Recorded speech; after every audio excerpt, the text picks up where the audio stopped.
Приветствуя ветеранов, президент Рауль Хаджимба отметил великий подвиг советского народа в борьбе с фашизмом, благодаря которому у будущих поколений появилась возможность жить мирной жизнью в процветающей стране. Вечная слава защитникам Отечества, сумевшим разгромить нацизм и открывшим грядущим поколениям возможность для свободной жизни и развития.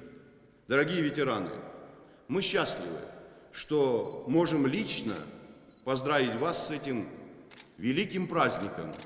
Нам хочется, чтобы еще многие годы мы отмечали этот великий праздник вместе с вами.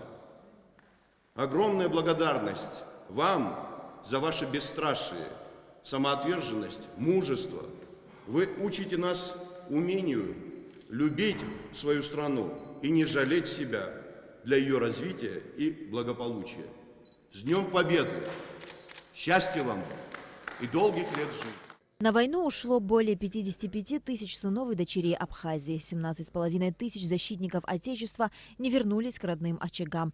Они погибли на полях сражений, отстаивая свободу не только родной земли, но и всего человечества. Ветераны поблагодарили главу государства за теплый прием и поздравили весь народ Абхазии со знаменательной датой – 73-й годовщиной со дня Великой Победы. Дорогие, уважаемые наши ветераны, уважаемый наш президент, хочу поздравить великий праздник. Весь мир сегодня празднует 9 мая. Желаю вам здоровья, счастья. Вами добитую победу мы должны его хранить, как зеницу ока. Здоровья, счастья и успехов. Храните память о войне, войне великой за свободу. Хвала и честь моей стране, великому народу.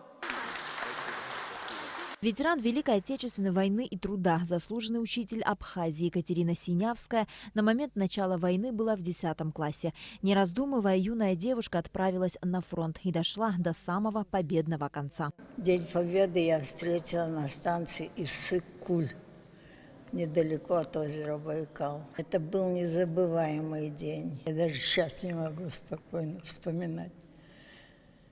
А мы тогда на миг потеряли рассудок. С кем целовались, с кем обнимались, куда бросали пилотки, не знаю. Сколько это продолжалось, тоже не знаю. Но когда пришли в себя, как мы нашли свои пилотки, я не знаю. Ветераны поблагодарили президента за внимание к ним, рассказали о начале своего боевого пути и пожелали народу Абхазии мира и процветания. На Алакове, Беслан Джинджолия, Абхазское телевидение.